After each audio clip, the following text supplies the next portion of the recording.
Thank you so much. I'm really happy to be here. At the morning of June 22nd, 1941, the Germans attacked the Soviet Union. On the first day of the invasion, they bombed Baranovitz, Vilna, Lida, Slonim, and other towns and cities. The German army proceeded rapidly, and the area was occupied in just a few days. The Germans immediately started implementing their mass murder plans of the Jews. Still today, many details on the Jewish experience in Belarus during the Holocaust remained under-researched and unknown. In this presentation, I will concentrate on what happened to the Jewish communities in the districts of Vilna and Novogrudek in West Belarus, the establishments of ghettos and the inner lives of Jews in them, experiencing all the horrors of the Nazi rule and their attempts at survival and fighting back. Focusing on the Jewish experience and exploring the Jewish point of view of these particular circumstances, we can detect some common characteristics. During my research, I intend to closely examine and compare testimonies of survivors from the same geographical areas who were witnesses to the same events, hence providing a local history of the Holocaust in those places. I argue that many sources that were produced by those persecuted Jews stayed under-researched and have not been studied yet by researchers. Reading real-time diaries and other sources, such as testimonies of survivors, reveal not only further information about the period, but also something else. We learn about the emotions, the inner thoughts, and the feelings of the eyewitnesses. As the scholarly field of history of emotions gained more recognition in recent years, it is interesting for me to analyze such material in order to better understand the events based on the protagonist's view and narratives. The Jews of Belarus were murdered in two main waves. The first killing wave started with the German invasion and lasted until December 1941. It was conducted mostly by Einsatzgruppe B at the command of Arthur Nebe and police battalions, but also by the German army, the Wehrmacht, which all worked to liquidate the entire Jewish population in the occupied areas.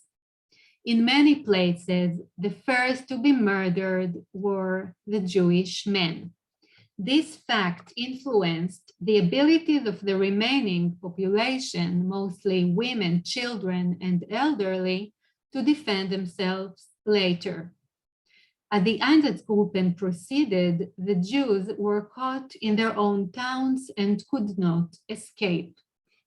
The second wave of extermination started in spring 1942 and lasted until the entire Jewish population was liquidated in autumn of 1943. During 1942, which was a crucial year for the Belarusian Jews, most ghettos in West Belarus were liquidated. And at the end of that year, only about 30,000 Jews were left. The Germans tried to keep the mass murders as a top secret. They used to lead and deceive the Jews until the last minute of their lives. In most places, the murders were conducted at the outskirts of the towns and villages. The Jews were brought to a field or a forest and shot to death into large pits. After, the bodies would be covered. Sometimes they were forced to undress and dig their own graves. This was done, for example, in Oshmiani. On July 25, 1941, about 700 Jewish men from the town were taken by force from their homes on the pretext that they were needed for work. Non-Jewish neighbors pointed out Jewish homes to the Germans and accompanied them from house to house. It was a Saturday, and many men were taken from the synagogue. All were led to the marketplace and were ordered to lay down with their face to the ground. The men were led marching in lines to the nearby village of Bartali, 4 kilometers to the north of Oshmiana, and were shot there. Non-Jews who witnessed the murder later described the event. The Jews were divided into 3 groups. They were given shovels, and each group dug a ditch for the previous group and covered the bodies after they were shot. The last ditch was covered by the SS. Prior to the mass murders, the Germans abused their victims, ordered them to sing, to crawl, and eat dirt while beating them. This description is told in a diary of a 35-year-old woman from the Oshmiana ghetto in the Deul, who wrote about the experiences in this ghetto. The diary, handwritten in Polish, describes the rapid deterioration of the situation of the Jewish population in Oshmiana. The writer, who unfortunately didn't survive, discusses not only the big events, but no less interesting, the small daily humiliations and troubles that the Jews suffered. This diary was lying for years in a small Israeli archive without anyone's interest. Not only men were murdered at the beginning of the German occupation, but also the so-called intelligentsia, the doctors, lawyers, teachers, rabbis, etc. This happened, for example, in Shchuchi near Lida and in the village Topolishki, and the murders are described in early testimonies of survivors from 1946, 47, 48. Other Jews were subjected to ghettoization, restricting their movement, using them as forced laborers, as Gerhard Ehren, the Gebet Commissar of Slonim, wrote.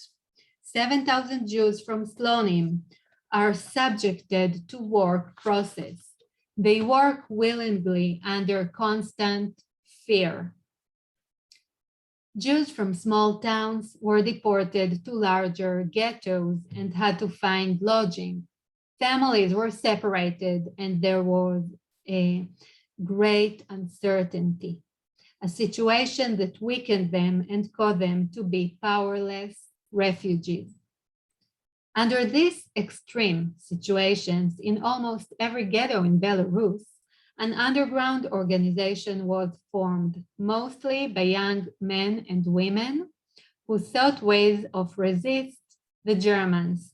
They felt that they have to do something, even though they had no arms nor military training. Underground organizations were formed, especially during the end of 1941 and over 1942, after experiencing the horrors of the first wave of mass executions. Just to give you a few examples. In Zhetel, Dyatlova in Grodno Oblast, an underground was formed at the end of 1941 after executions of about 120 men and the deportations of 400 to forced labor camp in Dvorets. The active figure in this underground was Alter Dvorsky, one of the prominent lawyers in the area before the war who had contacts with many local residents. And during the German occupation, he was head of the Judenrat. As he understood the Germans' true intentions, Dvorsky arranged for underground members to join the Jewish police. And so the underground, which consisted of about 60 people, had become actually part of the Jewish leadership in the ghetto. He contacted a Soviet officer to purchase weapons for the underground, but suspected his credibility and canceled the meeting. However, one young underground member, Shalom Piolon, met with this officer, and indeed it was a trap. He was imprisoned and tortured. Out of fear that Piolon would break down in his interrogation and give away their names, Dvorsky and other members escaped the ghetto and fled to the forests.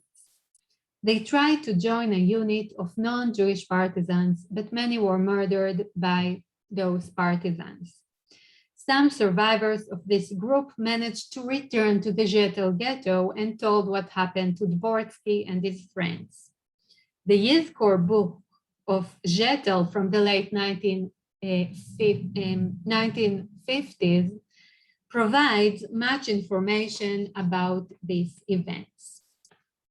An underground in Mir was formed after the first violent action of November 9, 1941, and consisted of about 80 young Jews with the purpose of defending themselves. Berl Resnick, one of the underground members, tells in his testimony from 1946, "Our goal was to resist when the Germans would attack the ghetto. We prepared stones, iron sticks, etc. We did not want to fall into pits as our parents. Our will is to fight with weapon at hand." They had contact with a Jew called Shmuel Rufeisen, who was undercover as a Volksdeutsche under the name Joseph Oswald. Together, they planned a revolt in the ghetto, but later decided to change their plans. And on the night of August 10th, about 300 Jews ran away from the Mir ghetto to the nearby forests. 3 days later, the ghetto was liquidated. By the way, a couple of months ago, I sent the testimony of Berl Resnick to his son, who lives in Israel and had no idea that this testimony existed. This shows us the importance of discovering and exposing untouched material, not only for research purpose, but also for families of victims and survivors. After a violent action in Slonim on November 14, 1941, during which about 10,000 Jews were shot to death, an underground was formed consisting of about 100 youngsters. Jews who escaped Slonim to the nearby forests managed to join partisan units. Due to the uniqueness of the area of West Belarus, which is covered with massive forests and swamps, in many cases, Jews did manage to escape from the ghettos to the nearby forests with the intention of saving their lives, joining the Soviet partisan units and fighting back. The assessment is that about 25,000 Jews escaped to the forest.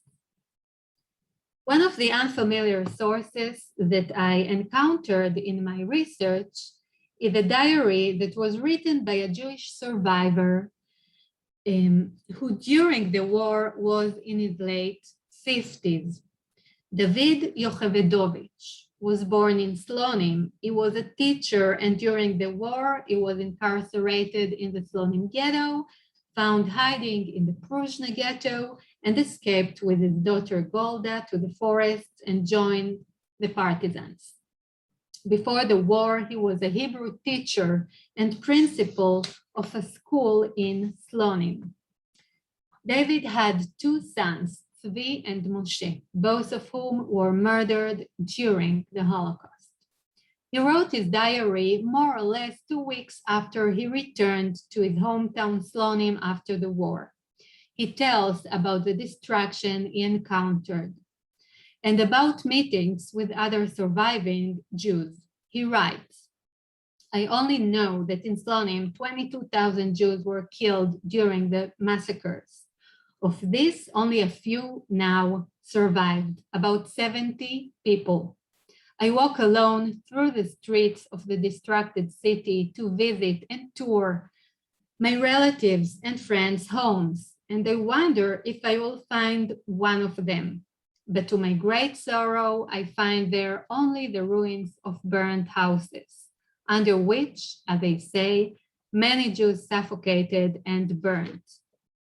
During this period, Yochevdovich visited the Petrolovice Hill, in which at the end of June until mid-July 1942, about 8,000 Jews of Slonim ghetto were shot to death, including his son and son-in-law. According to him, on the mass grave of about 500 Christians who were murdered there, a large memorial stone was placed to commemorate the victims. But on the Jews' mass graves, there were no signs. To sum up, I would like to add some general remarks. The Holocaust in small ghettos in Belarus was conducted in both similar and dissimilar characteristics, according to different circumstances in each place. This depended on the German authorities in charge, the social dynamics with the local residents, and the different responses of the Jews themselves. Personal choices of both Jewish leadership and the general public influenced the events as well. But we can also find common methods. The killings were done mostly near the place of living. First to be captured were the men, then the intelligentsia, the educated and professionals. In many places, the Germans nominated the chief rabbi to be the head of the Judenrat, the Jewish Council.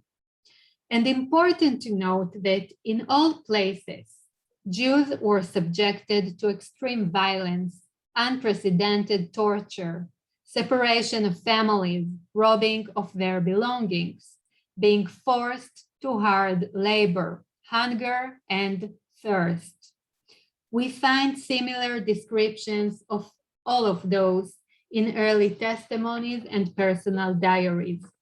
One of the harshest methods the Germans implemented in the daily life of the ghettos was isolation from the world, which brought about lack of knowledge. The Germans cut the Jews of their surroundings and prevented flow of information. This caused uncertainty, ignorance about what was going on in their immediate areas. What was the destiny of their family members? What is the situation in the front and in the world at large? They depended on rumors or on what the Germans were telling them. It was part of the Nazi tactic against their victims to isolate them and to provide only subjective information. Helplessness was the Jews' reality.